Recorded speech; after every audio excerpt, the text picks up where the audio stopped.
हराबा ये जाने घर से निकलना बहाराबा हम बहन के अइली चूरी हराबा तोरा देखेला अखिया हतर से याद आवे तोहर कजराबा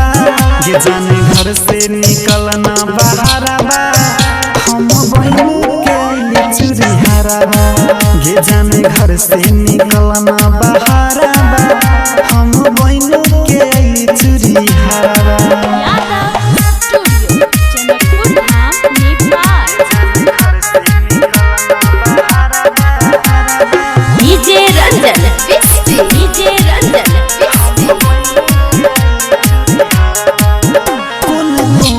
छुपल चाही गे दीवाना से कहिया रुसल चाही गे कौन कोना में जाके छुपल चाही गे दीवाना से कहिया रुसल चाही गे तोहर याद बड़ी सहारा देखे लागी हमहर नजारा ये जाने घर से निकलना बहाराबा हम बहन के अइली चूरी हराबा ये जाने घर से निकलना बहाराबा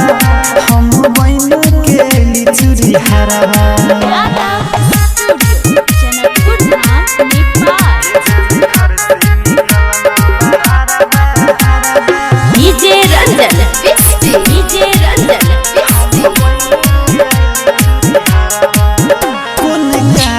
सजा दे लेगे हमरा दहिया में अगिया लगा दे लेगे ये कौन कारण के हम सजा दे लेगे हमरा दहिया में अगिया लगा दे लेगे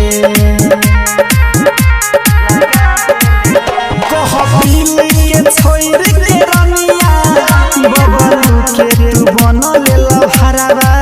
ये जाने घर से निकलना बहाराबा हम बहन के अइली चूरी हराबा ये जाने घर से निकलना बहाराबा